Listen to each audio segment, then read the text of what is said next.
Thank you, Chairman Hubbard and members of the Commission for allowing me the opportunity to speak today.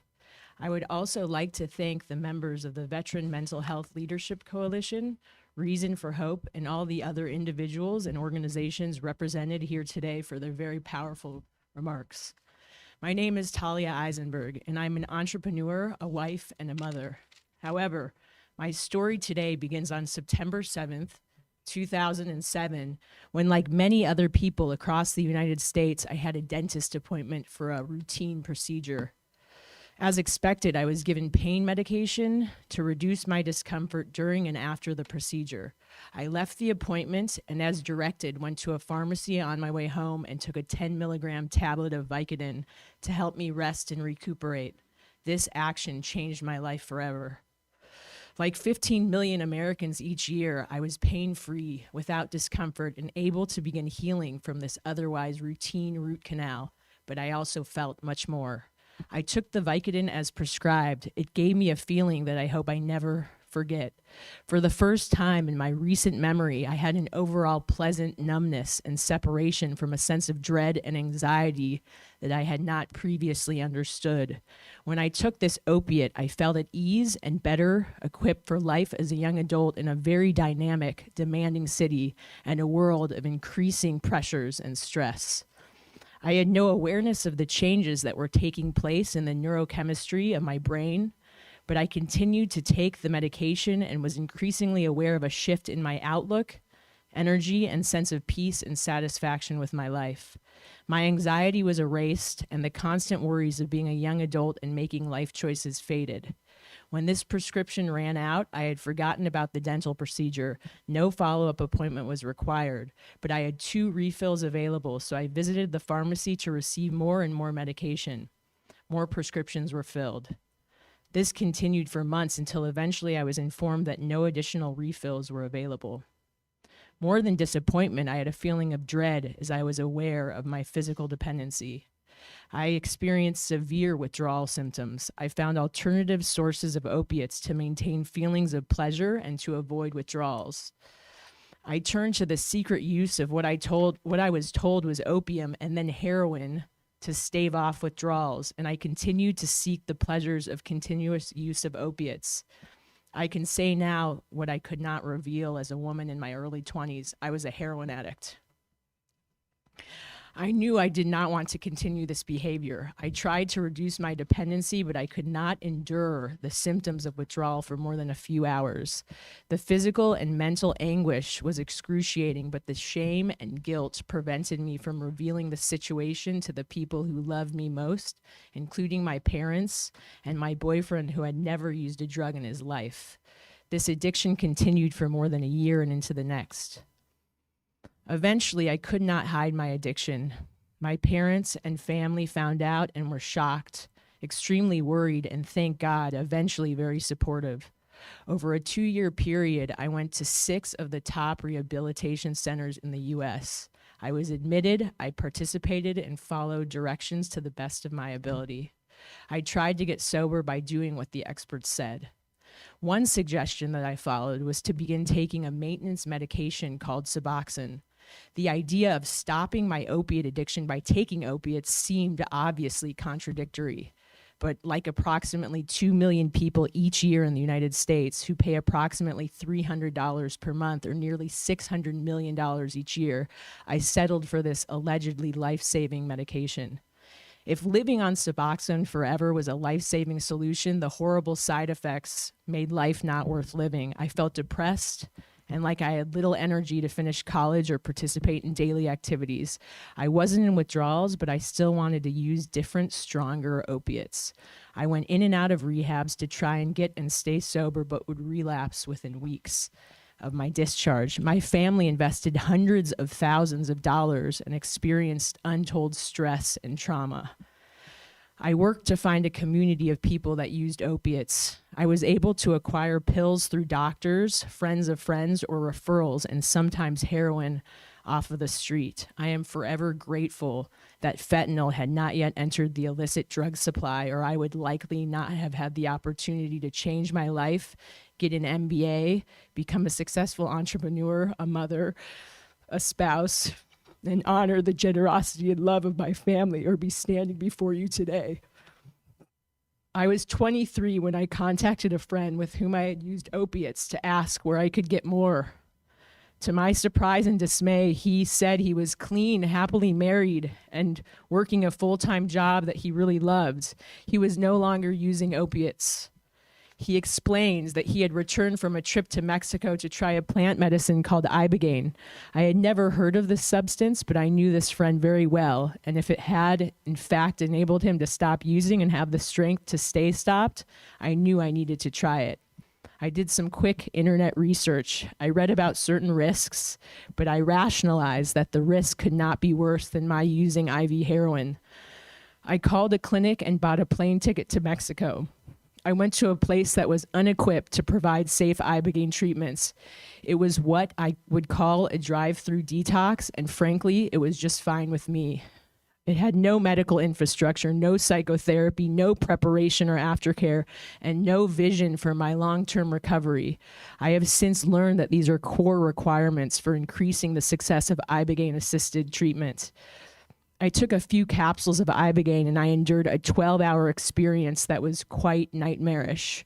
I know now it could have been beautiful, but for the lack of any psychotherapeutic preparation, the absence of trained, experienced medical professionals, no clinical infrastructure, no nursing support, and absence of any aftercare or long-term therapeutic integration, I now know precisely how ibogaine can be administered safely and effectively to individuals and at scale.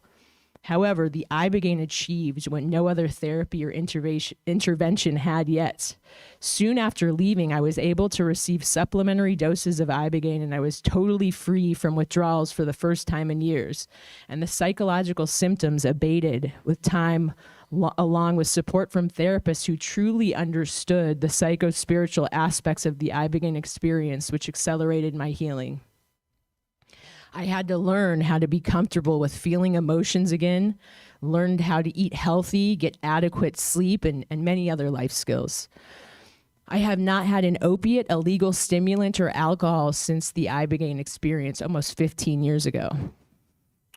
The ibogaine experience contributed much more than a reset of my neurochemistry. I did not experience the deep depression that had accompanied my past efforts to taper or titrate my use of opiates, which always led me to go back. I felt a strong aversion to the idea of using opiates after my ibogaine experience. I recall going from being unable to not take an opiate to feeling a very strong desire to never use an opiate again, and almost feeling sick from the thought of taking any.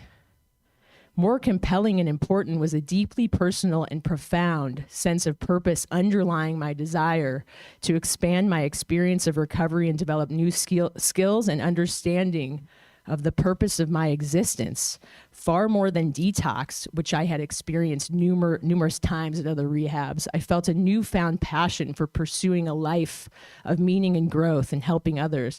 This was absolutely unlike any other experience of getting sober. I had the clarity and desire to make life changes. Unlike every other effort to achieve sustainable recovery, during the ibogaine experience, I seemed to witness the entire history of my life from a bird's eye perspective, without the fear, guilt, shame, blame, and dreaded unworthiness that accompanied going to conventional rehab. I seemed to observe symbols and images from my life and the lives of some of my ancestors.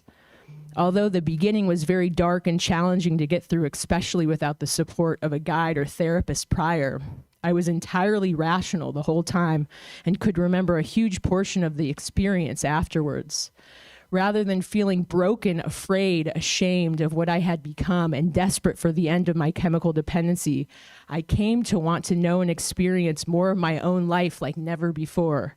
I wanted this deepening sense of feeling alive in the present and the possibilities of the future for myself, and even for those in my family who had come before me and made my existence possible. I was connected to a sense of affirmation, meaning, and felt motivated to understand it better. I had been a hopeless heroin addict mere hours before this began. The ibogaine showed me how the opiates were poisoning my body and my mind, and I vowed then, during the experience, to never put this poison in my body again. Since this time, I have contributed to making access to medically safe, scientifically based, ethical ibogaine-assisted treatment for chemical dependency, mood disorders, and PTSD possible. I have helped hundreds of people heal from ibogaine and have enabled medical doctors, nurses, psychologists, and coaches align their training and skills to deliver the benefits of ibogaine to help many, many people who, like me, had been hopelessly dissatisfied with conventional methods of seeking relief from a wide range of conditions. I have come to understand that the root cause of my chemical dependency predated my root canal and was a need for relief from the symptoms of untreated intergenerational trauma. At the age of 19, on January 27th, 1945, my grandmother, Bella Eisenberg, had been liberated from Auschwitz concentration camp by the Soviet Army after the infamous Death March. Along with my great-grandmother, her mother, they then endured unspeakable traumas. Their family had been murdered in front of them, but they both survived and immigrated to the United States to settle in Omaha, Nebraska, where I was born in 1986. Intergenerational trauma refers to trauma that is passed from a trauma survivor to their descendants. In recent years, we have seen an increasing amount of evidence pointing to the existence of a non-genetic heredity of the effects of events such as separation from parents, threat to life, or other traumatizing experiences like famine, and of course, horrors such as Nazi concentration camps. Scientists have discovered that this heredity is often mediated by epigenetic regulations of gene expression and may be transferred across several generations. A few key symptoms of intergenerational trauma include emotional numbing and depersonalization, unresolved and complicated grief, social anxiety, isolation and withdrawal, hypervigilance, fearfulness, memory loss, anger and irritability, and nightmares. In hindsight, these symptoms seem to describe recurring unexplained experiences in my life growing up and had become somewhat normalized by the time of my root canal and my first experience of pain-reducing opioid medication. Like the citizens of Kentucky and every other state in this country, the pain that I felt so often growing up predated my toothache. When I experienced the relief from the opiates, it was for a pain far deeper than my second molar. It was a pain that had been part of my life from the beginning. The opiates caused me great harm, but also relieved a broad spectrum of uneasiness, distress, insecurity, fears, remorse, regret, and occasional rage that I had not acknowledged or earned through my own actions. I had inherited much of this suffering and came to identify with it. It was not simply that I had pain. I now understand it was more like the pain had me. In a state of chronic suffering, the relief that came from the first prescription opiate caused a feeling of ease, comfort, and freedom that many people might label normal. I felt relief. I felt at peace. I felt normal for the first time. After my experience of ibogaine, my symptoms of chemical dependency had indeed been arrested and my addiction interrupted. I felt untethered from opiates and for the first time able to passionately pursue a life worth living. I want every person in Kentucky and beyond who has come to identify with their problem of chemical dependency to experience their version of my transformation. This is why I co-founded an ibogaine addiction and trauma treatment center in Cancun, Mexico. Now I spend all day, every day talking with parents and loved ones of people who have tried every other available method to find relief from addiction to opiates, increasingly fentanyl, as well as veterans, first responders, active duty military, and law enforcement personnel who have truly run out of options and hope for relief from PTSD and suicidal ideation.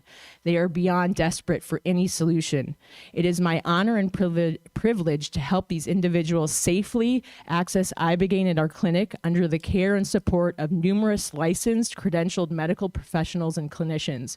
We have successfully treated visited numerous Kentucky residents over the last couple of years, and outreach to our clinic from Kentucky residents has spiked significantly since the Commission's bold announcement to consider funding ibogaine research and development.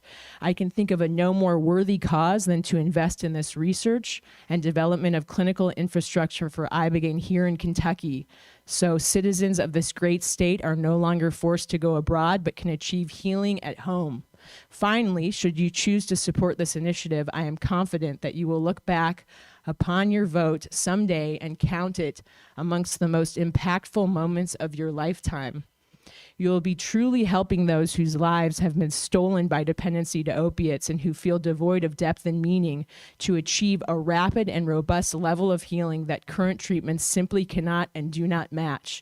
It is inspiring to see so many people leave ibogaine treatment not only free from the grasps of dependence and pain of withdrawal, but also motivated by a deep desire to help others achieve similar healing, growth, and recovery. This was my experience nearly 15 years ago, and it is why I am here today to tell my story. Thank you for allowing me to do so.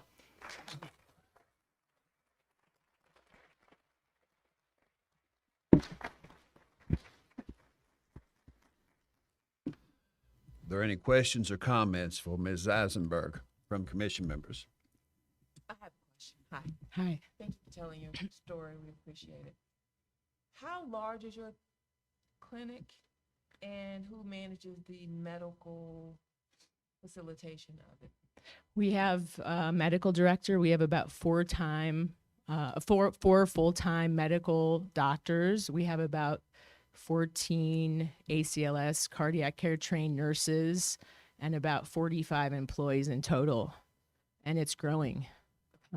Yes. Thank you. And you're welcome to come visit. Yes. Any other questions or comments? Thank you. Ms. Eisenberg, thank you.